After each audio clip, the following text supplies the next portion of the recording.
Today we're going to talk about the relationship between mental health and social media. Social media was originally created to help with the spread of information, to support us in our growth professionally, in our ability to connect to one another despite the distance. Social media was created as a tool. And a tool, by definition, is a device that you can use to perform a certain function. A tool means that it's there, it's waiting. It's like a hammer. A hammer it's just there, waiting for you to need it. A hammer has no power over you, no personality of its own, and it's only valuable in the measure that you attribute value to it because you need to hammer something. But a hammer in and of itself cannot have power over you. Social media has gone from being a tool or being meant to be a tool to becoming a tyrant. It's our ruler. It's not just there still and waiting for us to need it or call on it. Social media has a tone, a voice, an alert, and like it screams, it vibrates. It has a personality on its own. It disrupts, it interrupts, it manipulates. It even measures our worth with likes and views and amounts of each of those. Social media has gone from being a tool to becoming a tyrant. And it even has the power to change our brains neurochemically. When we receive that ting, an alert from social media, we release dopamine. And dopamine is a neurotransmitter, a feel-good hormone that is very addictive because it's very connected to pleasure. And the pleasure we receive from a like, a notification, a connection, a follower is releasing that dopamine in us, which means that social media has become very addictive. But unlike drugs, which usually when we go to rehab and we try to overcome our addiction, we cannot just stop using it cold turkey. So like my friend and colleague says, Omar, he says that social media is like a food addiction. We can't stop eating altogether. So we need to learn how to regulate the food that we eat and how we consciously eat in a way that serves us and nurtures us as opposed to in an addictive way.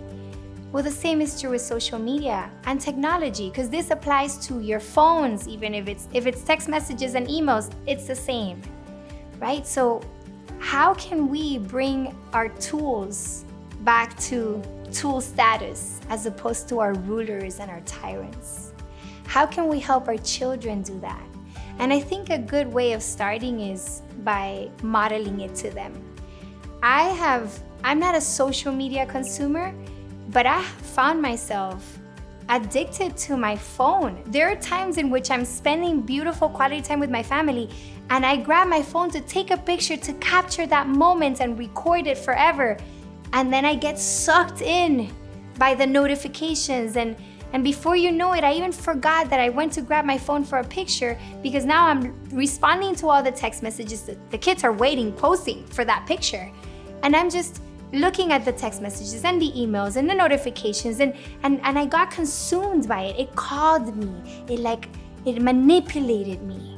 It disrupted my life and the moment that I was so present in. So I recently decided that's it. I'm gonna walk the talk and I'm gonna practice what I preach.